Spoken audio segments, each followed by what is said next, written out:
Resalut. Donc pour l'avant-dernière chronique que je vais tourner aujourd'hui, je vais vous parler de Divergente. Alors lui, autant le dire tout de suite, c'est un gros coup de cœur. Bon par contre, les couvertures, je sais pas ce qu'ils ont foutu. Hein. Ils auraient pas pu garder les originales, enfin je sais pas. C'est... Oh. Là-bas il y a le 2 là, mais... Oh, j'aime pas la couverture. C'est... Mais bon, le livre est bien, alors c'est pas grave. Donc, écrit par Véronica Roth. Alors, faut savoir un truc. J'ai vu d'abord le film avant de lire le livre. J'ai vu le film le samedi après sa sortie.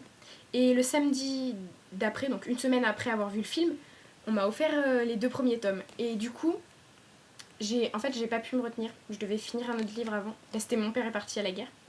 Et du coup, je l'ai lu en même temps, mais j'ai vraiment pas pu me retenir. Et je l'ai commencé et j'ai adoré parce que le fait d'avoir vu le film avant, on va dire, je savais comment ça allait se finir déjà. Mais le livre, déjà, bon, c'est mieux parce que je m'imagine les scènes, mais il y a des détails en plus, des scènes en plus, et en même temps, ça m'a permis de voir que les réalisateurs ont vachement bien adapté le film, je trouve. Après, je sais pas si ça fait le même effet si on l'a lu avant le livre ou pas. Mais moi, je trouve, franchement, ils l'ont super bien adapté. Après, il y a peut-être 2-3 moments qu'ils auraient dû changer, comme la scène de fin avec Janine et tout pour la simulation. Après, les personnages, je les ai encore plus adorés dans le livre, sauf Peter. Et il y a certains personnages qu'ils ont pas mis dans le film et je trouve ça super dommage, comme Edouard et tout, parce que là, bon, dans le tome 1, il était bof bof, mais dans le 2, il est quand même assez important, quoi. Il sert à quelque chose, parce que oui, je suis en train de lire le 2, mais j'ai pas fini encore. Et dans le 2, moi qui en suis qu'à la moitié, il a quand même un rôle assez important. Et je trouve ça dommage qu'il l'ait pas mis. Parce que dans celui-là, on voit, pour ceux qui ont vu le film, vous le savez, on voit que quand ils essayent de jeter Triss dans le gouffre. Et c'est ça qui est dommage. Donc, après les factions et tout, je trouve qu'elles sont mieux expliquées dans le film. Ça, par contre, je trouve ça dommage. Ou non. En fait, c'est pas qu'elles sont mieux expliquées dans le film. C'est que dans le film, elles sont expliquées au début. On nous explique comment la société fonctionne. Alors que là, en fait, on l'apprend au fur et à mesure du livre. Du coup, c'est quand même la même idée. Mais je préfère un peu comme c'est expliqué dans le film. Parce que comme ça, on sait tout au début, net. En même temps, dans un film, ça aurait été moins logique de l'expliquer au fur et à mesure, je pense. Mais c'est quand même bien. Et après, j'aime bien parce qu'on voit au fur et à mesure dans le livre chaque valeur inculquée par les différentes factions et tout. Et ça, je trouve ça super cool. Que dire d'autre? J'ai vraiment adoré l'histoire. J'adore. C'est mon nouveau bébé. Et je sais pas quoi dire d'autre en fait parce que j'ai peur de vous spoiler un peu pour ceux qui l'ont pas lu ou qui n'ont pas vu le film. Mais même le fait qu'elle est divergente, par contre, je trouve c'est ils l'ont mieux fait dans le livre parce que Tori, donc celle qui fait passer le test d'aptitude au début, ça vous l'avez tous vu dans la bande-annonce si vous l'avez vu, elle lui dit qu'il faut pas qu'elle en parle. Dans le livre, on a l'impression, enfin moi en tout cas j'ai eu un peu l'impression qu'elle en parlait un peu à tout le monde. Enfin, voilà, j'ai eu l'impression que elle savait pas trop garder un secret. Alors que dans le film, vraiment, on a vraiment l'impression que elle dit rien et tout. Mais en même temps, c'est cool dans le livre parce que son rapprochement avec 4 en fait, il est mieux dans le livre parce que on voit qu'au début, ben, elle le déteste pas en fait. Alors que dans le film, bon après je me souviens plus exactement parce que ça fait quand même un mois que je l'ai vu je crois. Au début, c'est bof bof. Bon, c'est pour suivre un peu ses amis aussi je pense, mais elle s'intéresse pas trop à lui et tout. Et j'ai plus l'impression que c'est d'un coup, enfin, ça va plus vite dans le film en fait. Et c'est ça que je trouve dommage. Parce que c'est trop, ça fait trop les histoires d'amour tout le temps. Comment dire, qui sont tous oh, ça y est, je t'aime, c'est fait, on sort ensemble, tout le bordel et tout. Alors que là, vraiment, ça arrive au fur et à mesure, on voit qu'ils se rapprochent, qu'ils se dévoilent des petites parts d'eux, des trucs comme ça, et ça aboutit finalement.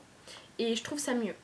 Parce que même si le livre est pas concentré sur leur histoire d'amour, ça rajoute du piquant en fait. Et c'est vraiment mieux, c'est plus intéressant comme ça. Vraiment, j'ai adoré comme ça. Oh mon dieu, j'ai fait une tache. Excusez-moi, je me rends compte que j'ai fait une tache dessus. Après, bon, faut savoir que c'est le premier livre que j'achète chez Nathan. Il y en a pas mal qui me tentent, mais en ce moment, je commence à changer de maison d'édition. C'est-à-dire que je commence à avoir des livres de la collection R, Nathan. Et je trouve ça pas mal parce que ça change de style, je trouve, en fonction des maisons d'édition. Même si chez Gallimard Jeunesse ou Black Moon ou Pocket Jeunesse, on va aussi trouver des dystopies. Peut-être pas chez Pocket Jeunesse. Enfin bref, c'est pas grave. On va aussi trouver des dystopies. Et là, franchement, je trouve que c'est un autre style. Par exemple, c'est pas du tout pareil que Promise ou Enclave, je sais pas, je l'ai pas lu. Je sais pas, chez Black Moon, je sais plus, j'ai plus de dystopie chez Black Moon.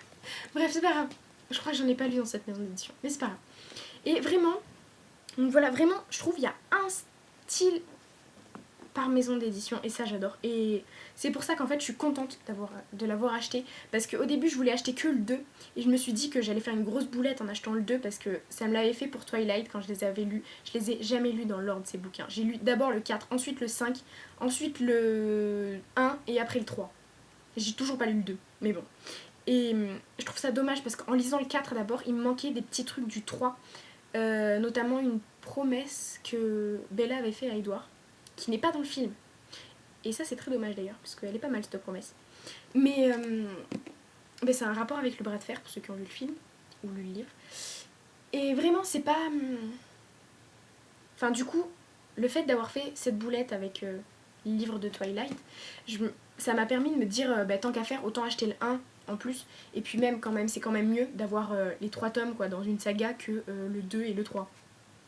Donc, pour finir, j'ai adoré, c'est un gros coup de cœur. Je vous le conseille fortement, surtout les fans de dystopie, parce que moi en ce moment j'adore les dystopies. Mais, comment dire, pour une fois, là je commence à en avoir marre des happy ends, mais celui-là j'ai vraiment envie que ça se finisse bien. Et puis j'adore les personnages, d'ailleurs je vous en ai pas parlé pour une fois, mais c'est très bien. J'adore les personnages, sauf Peter, normal, enfin... Urya aussi, c'est ça, j'ai oublié de vous dire ça, avant de finir. Urya, alors je trouve qu'il est quand même assez important dans le livre, surtout dans le 2. En fait, dans le 1 on le découvre un peu, et dans le 2 il est vachement important je trouve, pour l'instant en tout cas.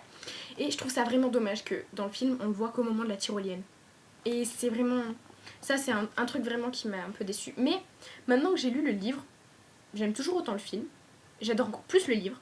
Et c'est vraiment trop bien, et j'ai qu'une hâte, c'est finir le tome 2 avant que le 3 il sorte pour vite l'acheter et tout finir. Et... Parce que mon amie qui est suisse, elle a déjà le 3 et l'a quasiment fini, et pas moi. Donc ça me... Bref. Et voilà, et... Bon, à part le bémol des couvertures pour les livres, parce qu'il faut vraiment que je monte la couverture du 3, là, du 2. Je peux pas rester comme ça. Bon, à mon avis, tout le monde l'a vu, mais voici la couverture du 2. Je la supporte pas. Enfin, la nouvelle couverture, parce qu'avant, c'était celle-là. À la limite, celle-là, je trouve qu'elle passe. C'est pas magnifique, mais ça passe. Et celle-là, celle du 2, bon, à la limite, elle passe encore un peu. Mais celle du 3, elle est laide. C'est quoi cette couleur? Enfin, moi, j'aime pas du tout, c'est mon avis, mais j'aime pas du tout.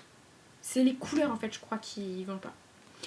C'est bien parce qu'ils ont quand même essayé de respecter les couleurs des couvertures originales, vu que la première est bleue, deuxième rouge, troisième verte. Mais tant qu'à faire, garder la couverture originale, quoi. Parce que là, c'est vraiment... vraiment, quoi. On dirait c'est du vert cacadois, c'est même pas beau. Enfin bref. Tant que ce qu'il y a à l'intérieur est bien, j'ai envie de dire. C'est l'important. Donc, voilà. Je vous le conseille fortement et faut le lire le plus vite possible. Lisez-le. Et achetez le 3 dès qu'il sort. Et lisez tout, et parce qu'il est trop bien, et voilà. Donc c'est un gros coup de cœur, et je sais pas quoi dire de plus. Donc, voilà, gros coup de cœur, je vous le conseille. Ceux qui l'ont pas lu, bougez-vous et lisez-le, surtout si vous l'avez dans votre poche. Vous le commencez tout de suite. Vous pouvez pas attendre, c'est pas possible, vous allez voir. Quand vous allez le commencer, après, on peut vraiment plus le lâcher.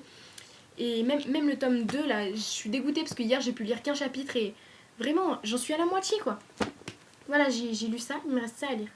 Mais j'ai vraiment envie de le lire, c'est un truc de fou. Et après, je me dis, mais comment je vais faire pour attendre 10 jours, quoi. Parce que c'est dans à peu près 10 jours qu'il sort. Mais comment je vais faire pour attendre, pour avoir la suite? Enfin bref. Donc voilà. Vous le lisez, vous n'avez pas le choix. Il faut vraiment le lire. C'est le livre, la dystopie, j'ai envie de dire, qui m'a, moi, pour l'instant, le plus marqué. Parce que Promise, par exemple, j'adore, mais il n'y a pas assez d'action. Alors que là-dedans, il y a tout ce qu'il faut. De l'action, de l'amour, il y a tout, il y a tout, il y a tout. Enfin, vraiment, vraiment, j'adore. Que ce soit pour les garçons, pour les filles, pour tout le monde. Il est vraiment excellent. Donc voilà, à plus!